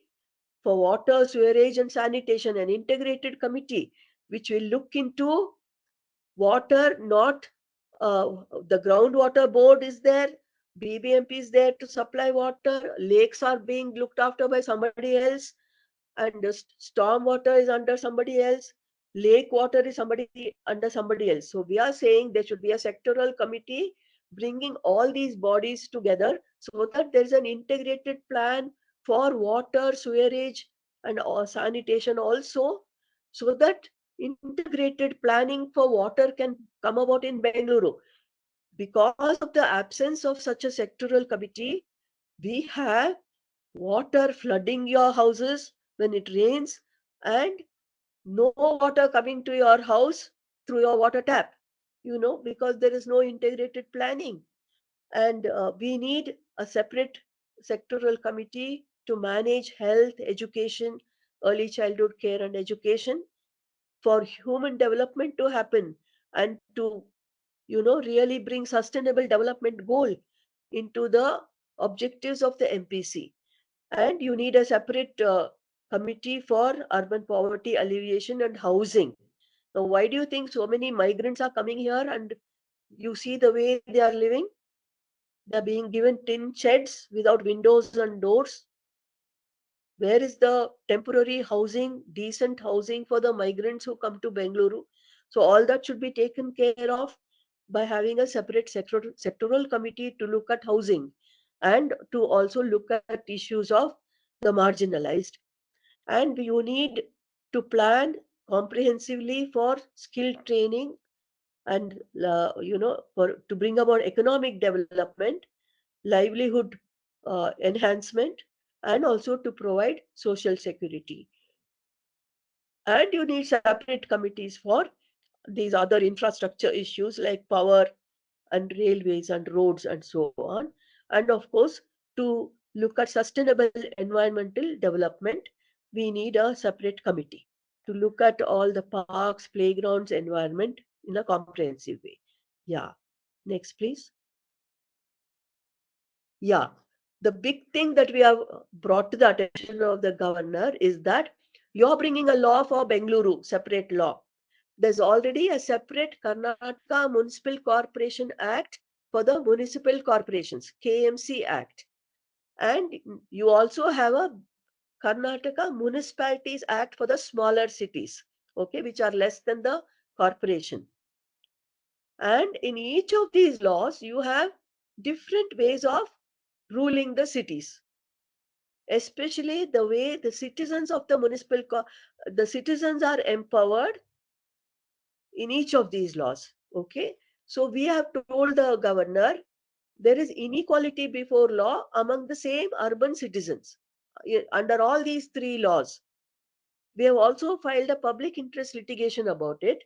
It is pending in the court. that you cannot have 3 different kinds of laws for the same urban citizens, and you're violating Article 14 of the Constitution as a result. Okay, next, please. Yeah. So, what is especially about the way you're bringing citizen participation in the now in the GBGB, you have done away with the Area Sabha. But the Area Sabha continues to exist in the KMC Act and in the Municipalities Act for the smaller cities. And you're saying in the GBGB that the ward committee is a advisory body. But in the Municipalities Act, they brought an amendment in 2020 saying ward committees' decisions are ultimate, you know. And now in the GBGB and in the Municipal Corporations Act, you are saying corporator will have veto power. But in the smaller cities, the councillor does not have veto power. Why all these differences? And though it all deals with the same area and the ward level. Next, please. And the way the area is defined is also different in all the different acts. So, and you have provided differing roles for the area Sabha representative in all the 3 acts. In the GBGB, he is not there at all. In the Municipal Corporations Act, it says area Sabha representative can sit on the ward committee, but he will not have voting right. But in the Municipal Small City Act, you are saying no, he will sit in the ward committee and have voting right. Okay, next, please. So we are saying in the Small Municipalities Act that they brought amendment in 2020, they are saying the area Sabha representative will be selected by the residents of that area, you know, and he won't be nominated by the councillor or the corporation or the municipality. So why in one they are being nominated, in the other you are saying that the voters will select him. And in the bigger cities, you are saying for 5 polling booth areas, you can have a area in the Municipal Corporations Act. But in the Municipalities Act, you have 1 area for every polling booth area. Now, I hope all of you know in one polling booth area how many citizens there are or voters there are. Maximum about 1,200 to 1,400 voters will be there in one polling booth area. And in the bigger cities, you are saying 5 polling booth areas can be put together to form one area. Now there will be 5,000 voters. Can they assemble and pass resolutions about how their area should be governed? 5,000 people. So we are saying every polling booth area should be the area where all the voters congregate and decide for their area, plan for their area, and do social auditing also of the works that are implemented in their area. And also we are saying you cannot have this business of a ward committee being an advisory body, but you are allowing the people in the smaller city to have complete decision making power. So, and we are saying, like in the small cities, we also want that our ward committee decision should be ultimate and final, as also in the Gram Sabha. So, if the rural citizen can be empowered to that extent, why are you not empowering a citizen of Bengaluru to have the same rights? Yeah, next, please.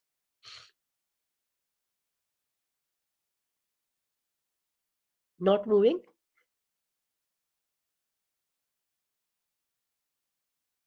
Is that the last slide, Yes. maybe? Yes. Okay. I thought I had a thank you slide. Okay. Yeah, this is very important. Okay. So what we have asked for in our PIL in the High Court is that one expert committee should be set up to set right all these inequalities in the laws, and you should have a common law for all the cities which treat all the citizens equally so that Article 14 is not violated. Yeah. And so we have told the governor also to help with this. And we are saying that while our PIL is pending in the High Court, asking for equality before law and that we want a common law for all cities, how can you go around making separate laws for Bengaluru, GBGB? We are saying it is violative because the matter is sub judice. That is also another point we have raised in the governor's memorandum. So hopefully he will consider our, objections and not give consent to the GBGB. And if we really, and if he sees that bigger issues are involved, constitutional issues are involved, maybe he should really send it to the central, to the president to consider all the violations of the 74th Amendment that is happening here. The president will be the correct person to decide on it to see if the constitution is being violated. Okay. So Mr. Rizwan Arshad, who was the chairperson of the Joint Select Committee, now he has told in a press statement that the governor actually returned the bill to the government saying, please give clarifications for all the concerns raised by these citizens, referring to our memorandum. And so the government sat on it and thought about it, and now they are saying we have given all the clarifications that the governor sought. All these citizens are raising irrelevant issues. We have not violated the constitution. All that they are claiming. So let that be decided by the president, is what I would say. Let the governor send it to the president. Let her decide whether real violation is happening, whether they are right or whether we are right. So if it gets sent to the president, it will be a big achievement for the citizens of Bengaluru who have protested about this whole GBGB. And I hope all of you are with us in, objecting to this GBGB, which is going to control our lives and not give us any power over the city that we, want to govern.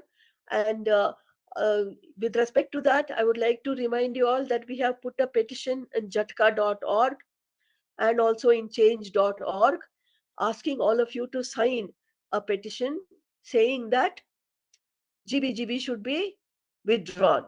Okay, I hope all of you who have attended today's uh, webinar will go there and sign our petition so that there is more and more power given to the citizens of Bengaluru to decide what we want for ourselves.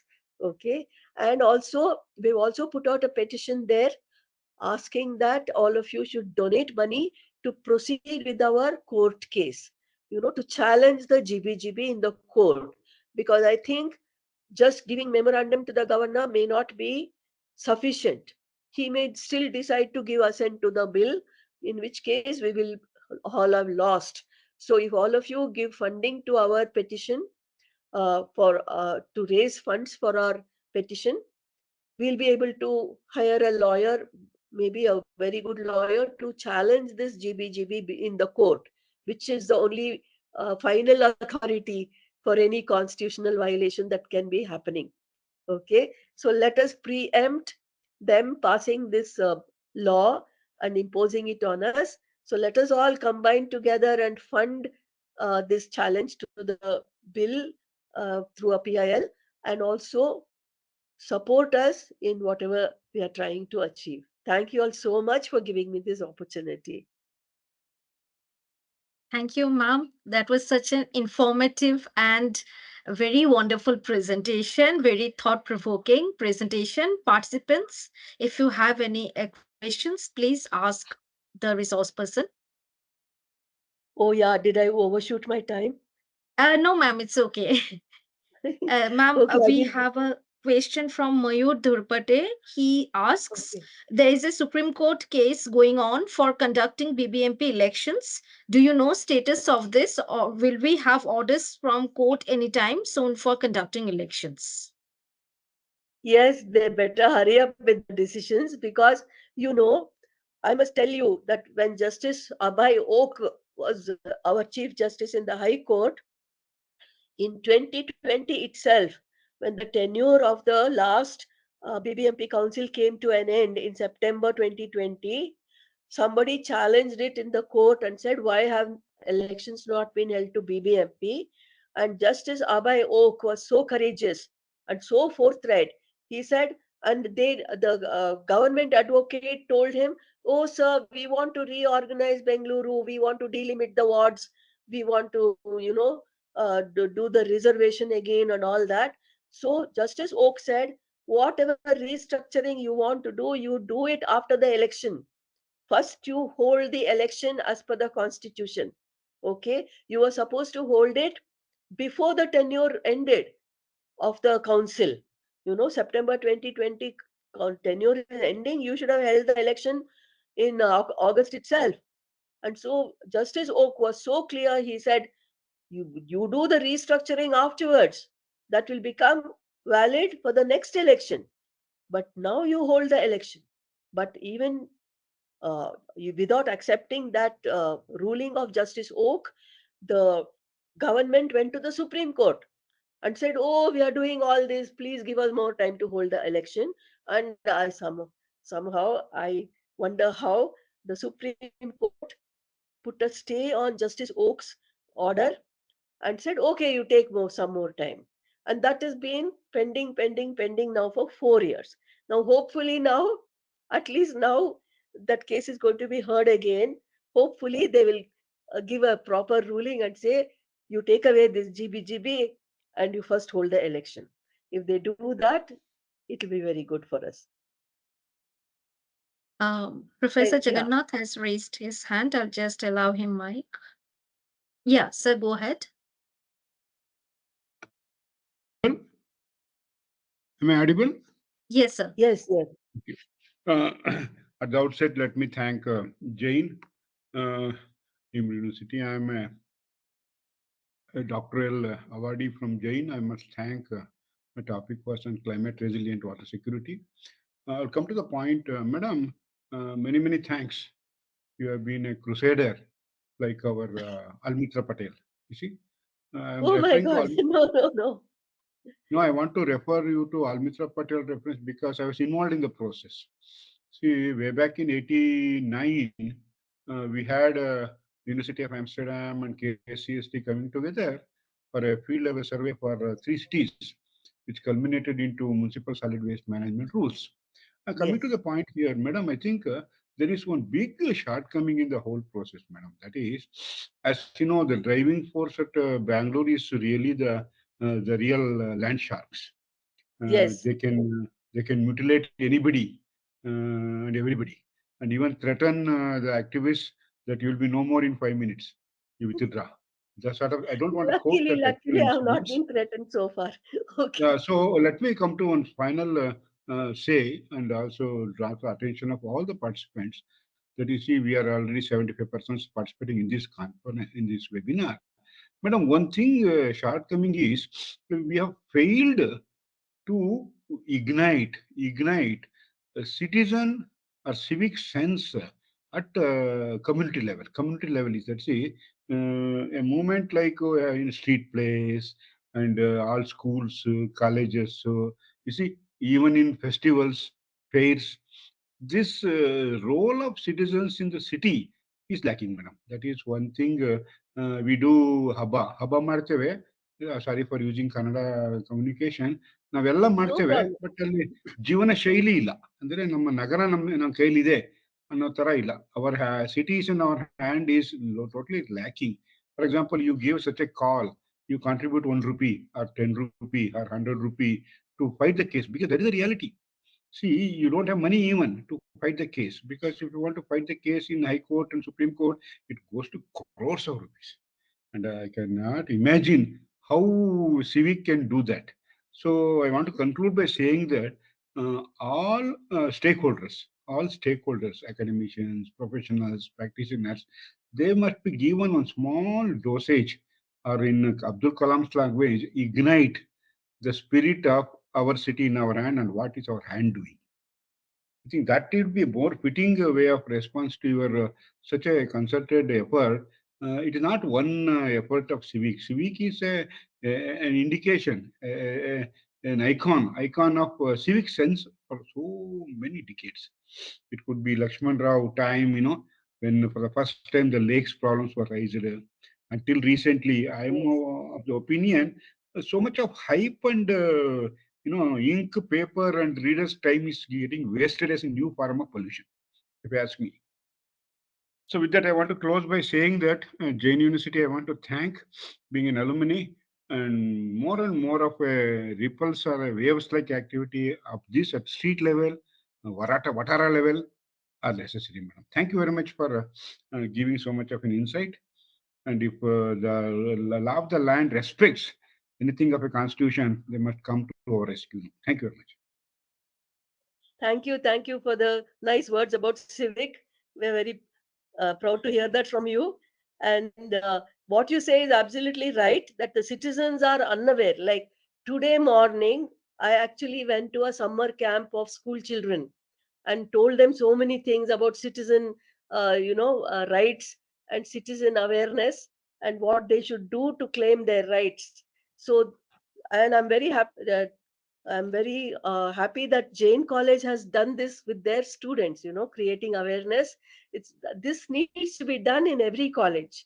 And if Priyanka ma'am and all of you can also go to other colleges and educate or, facilitate such discussions in other colleges also, we'll be most happy to come. And now that I've told you all what it is all about, you all yourselves can, do a lot of awareness raising. And uh, so this needs to be done on a big scale, because now youth population is more than elderly population like me. So we are just 6% or 8% of the population, whereas the youth is, more than 80% probably. Those who are younger than 30 years. So they need to be really awakened to civic issues, like Professor Jagannath said very correctly. They're so unaware of, and they are happy with the lack of rule of law. They'll celebrate habbas, occupying the roads, and creating noise till midnight. That really needs. I told the children today also, the rights come with responsibilities also. You have to do your bit of duty towards the city by following the laws. So that awareness only is not there. And like you correctly pointed out, these mafias are ruling us. The real estate, the garbage, and I don't know what other education institution mafias, they are all ruling us. And we need to break that only through citizen awareness and citizen protest. So thank you for that. It was very correct whatever you said. Madam, yeah, And two questions. Two questions. I take this opportunity. Two questions. That is, one question is it not advisable that we ask people to be participatory? Say, for example, let us take the caste issue is going on such a big mess. My response today was, if your caste is not recognized, why don't you get it updated like we do for the voters list? See, the voters list, if our vote is not there, if your name is not there in the voters list, don't you go and enroll it?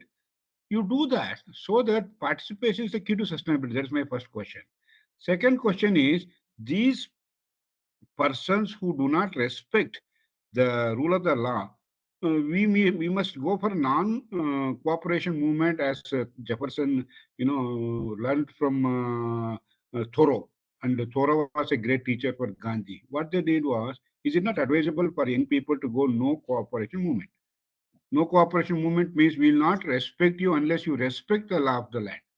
That sort of a motivation will be always useful. This is what my two questions are. Thank you very much. I didn't understand very well what you meant by they should update their caste. All their castes are already No, the updated in point that is that survey. there is always a outcry saying that we are so many numbers, we are not represented properly. Survey is not made. Okay, if it is not made, why don't you update? Like you do in the election ID, recognition. That is one. Uh, Second is, so with yeah, regard to this violation of rules and all, young people have to come out saying that I don't want to cooperate with you because you are not respecting the law of the urban governance. 74th Amendment you are not respecting. So I don't want to. You see, you cannot say that I don't want to pay tax. Thoreau was put behind bars when he refused to pay tax in for Mexico being attacked by US. But we cannot say that I don't want to pay tax. But you can definitely say that I will pay tax provided you respect the law. See, that awareness should come forward, madam. That's what I was mentioning. Yeah, definitely. And what you're saying is there should be a fresh caste census so that everybody's caste gets Update, updated. madam, update. The numbers get There is a updated. electoral list now. Electoral list, it is not Yes, there. It is being announced again and again. Update, update, update. You won't update. There is no yes. reason for making Yeah, but for politics out of that, a caste census will have to be done if you want the real numbers of the caste. That is a different issue. But I'll come to your it. other issue about we will not cooperate with you, if you do not follow the law. For that, that is why we have elections every 5 years. If he has not performed, you can throw him out by not voting for him. Okay, that opportunity is given to us. That is why. And to decide whether to vote for a person who has been a minister and not followed the law is to look at his background. I am also state representative of Association for Democratic Reforms. I don't know how many of you know about ADR, which is filing all these wonderful cases in the Supreme Court to set right our electoral laws. And they are the body which has allowed us to get the affidavits of every candidate. What are his Yes, yes, yes, assets?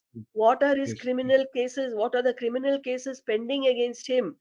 To give us an idea, should I vote for this fellow or not? And unless the youth of today go and look at every affidavit of the candidate and decide, shall I vote for him or not? There are more than 45% uh, parliamentarians who have cases against them. And some of them, many of them have criminal cases for heinous crimes like rape and murder. Now, do you want to go and vote for a person like that? Of course, they will say he is innocent until he's convicted.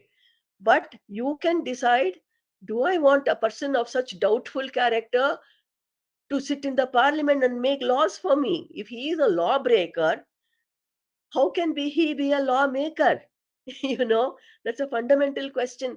Now, ADR has been having seminars calling all experts to say, how can we stop these criminals from entering the parliament or the assembly? We need, I have written an article actually saying, the courts are supposed to be the sentinels of the qui vive or whatever that is called, sentinel of qui vive, which means if there is a lacuna in the law, it is allowing criminals to get into the parliament, then Supreme Court under Article 142 has the right to take, charge and say, or, you know, propagate or announce a law that this should be the law until you frame a law in the parliament yourself.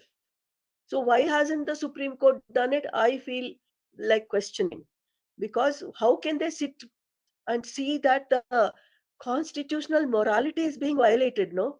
When you allow criminals to get in, they may, right now they may not be convicted, but they may be really guilty. How do we know? So where is the law to prevent such people from entering the parliament? And at least, cannot the Supreme Court rule that if you have been convicted once, you should be barred for life? No, if you've already been convicted for rape or murder, how can you be allowed to stand for election again? The current Representation of People's Act says after 6 years you can stand for election, even if you have undergone punishment in the jail and you have been convicted. Is that constitutional morality? I would like to question the Supreme Court. So these are questions we also need to raise at the time of elections. Will you pass a law? We have to ask our MLAs, if we elect you, will you pass a law saying that nobody who is charge sheeted can stand for election again? You will not give a ticket to such people, and that you will not allow a convicted person to get into parliament again. No, no, these are questions we should raise during election time to our candidates. Make them sign an affidavit. Yes, if I'm elected, I will try to bring these laws. Because even though Law Commission has said you should bring such laws, Parliament is ignoring it because half of them are criminals sitting there. They will not pass a law against themselves. Yeah, I've answered very long. Would Sandeep also like to say something about this, or are there other questions? We don't see any question. Are there any other questions? Ma'am, we are actually running out of time also. So I'll just ask if, is there another question? Somebody put something. Yeah.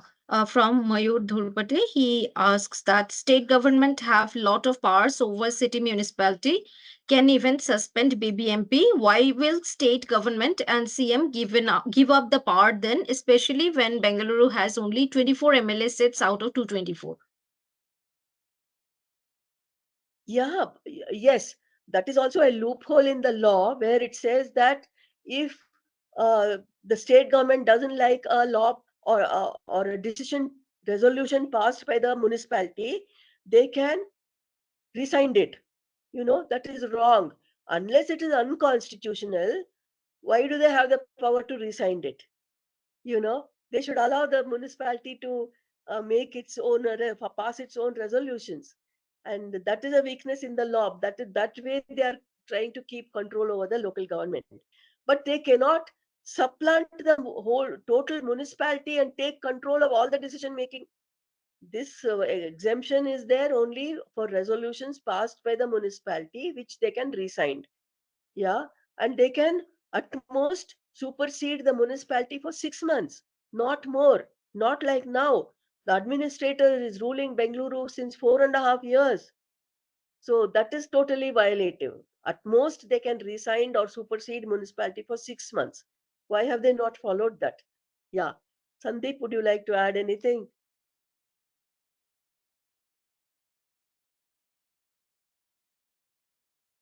Hello.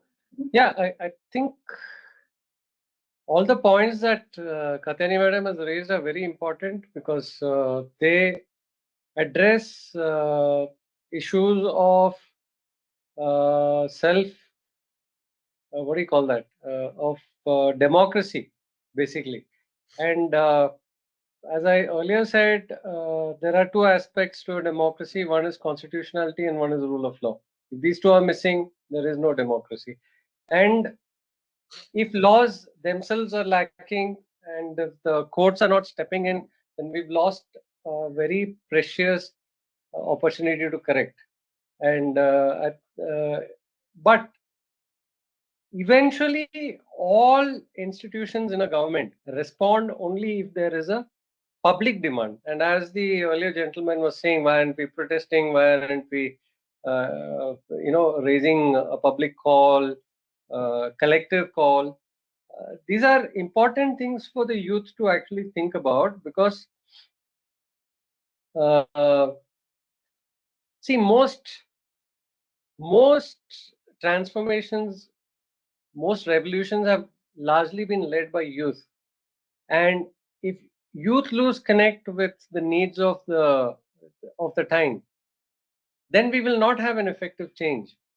Uh, every large movement has basically had youth at the forefront. So youth can play a real important part in these. I think uh, maybe it's our mistake, our generation, the generation before us, and the one before us.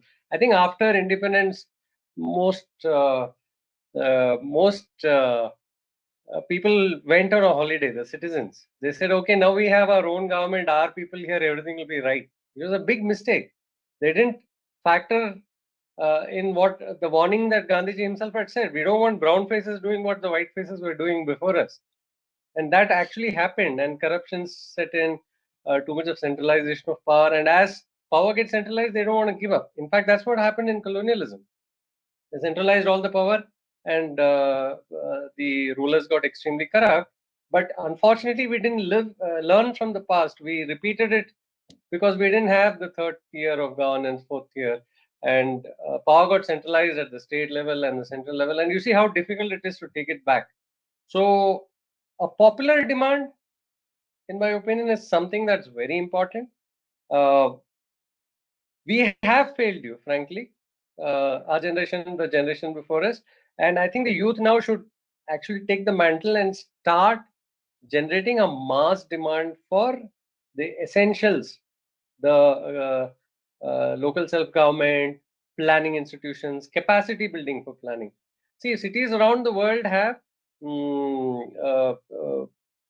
massive capacity for planning. Like Cities like Dubai have anywhere between 200 to 500 urban planners. A small city, they have so many. Go to Singapore, they have so many planners. We need capacity building, both for planning and for governance. One of the most important needs for third tier and local self-government is that our politics will change. Why do I say the politics will change? Do you know Nehru's, Vallabhbhai Patel's, and Subhash Chandra Bose's common factor? All of them cut their teeth in local self-government. All of them were mayors of their cities. Subhash Chandra Bose was mayor of Calcutta. Nehru was mayor of Allahabad. Vallabhbhai Patel was mayor of Ahmedabad. Now, do you realize the importance of local self-government? This is where incubation of politicians start. If you, the last 15 minutes conversation was about why we have bad politics, why we have bad politicians, why we have incapable, incomplete, and corrupt politicians. This is the reason we don't have incubation. Where do our politicians get their training? There is no institution for training them. Where do our politicians cut their teeth? Where do they grow? We don't have any. So what's happening? People with money, most often ill-gotten wealth, jump into politics by investing in parties. They pay money to buy seats. If you had local self-government, Bengaluru, which we have to anywhere between 255 to, I don't know, 300 wards if we had. Imagine every area sabha, every ward will have citizens participating in civic governance. What will happen as a result? They will become competent politicians. Tomorrow, they are the ones who will stand for elections in the state. They will become much better. You will have much better state governments. And tomorrow, they'll stand for national elections. We'll have much better politicians at national level, and you'll have much better prime ministers, just like in the past. So the lack of this space is costing us not just in terms of poor governance of cities. It is costing us in terms of the kind of political leadership our country has, our state has. This is the bigger loss. If anything else, we have to demand for local self-government to transform our entire country inside out. Most of these corrections will happen if we had good third tier and fourth tier and fifth tier of governance. We'll have a complete transformation in the landscape. We'll have much better people walking in, stepping in, understanding issues, grassroots issues. We won't have the kind of ignorant politics that happens now. Sorry, I took a bit of time. I got carried away. Thank you.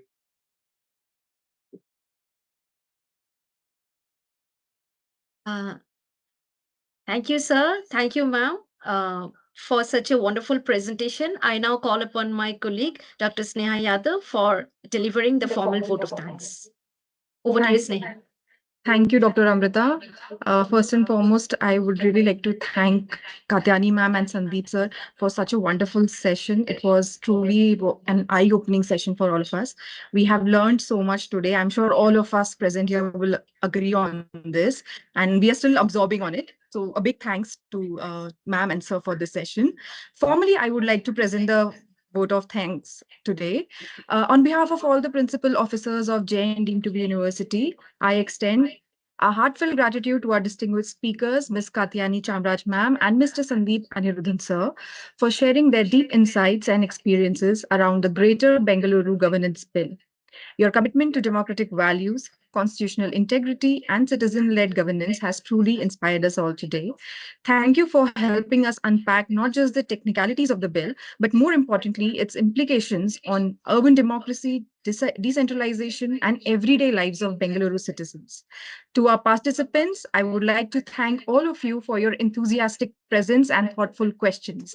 Your engagement is what keeps these discussions alive and impactful. We also would like to thank Civic Bangalore for their continued work and advocacy on various issues on democratic governance and for joining with us in shaping this important dialogue. A big thank you to the CRSSC team for their unwavering support today and always. Special thanks to a student of master's program here, Sharon Lagoon, for designing the poster of this event. As we reflect on the insights shared today, may we please carry forward the spirit of constitutional accountability, citizen partisanship, and the shared vision of more livable and lawful Bengaluru. Thank you once again, and we hope to see you all in the future dialogue that matters. Thank you, ma'am. Thank you, sir. Thank you. Thank you all very much. Thank you. And all the Thank you, Dr. participants. Thank you, Dr. Sneha. I just request everyone to switch on their video so that we can capture the moment virtually.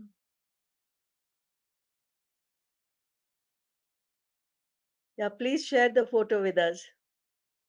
Sure, ma'am.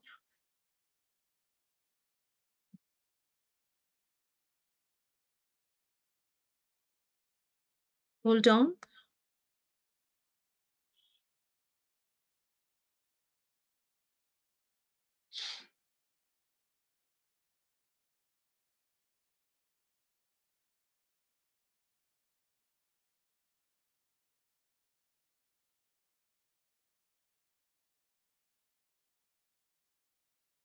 Last one.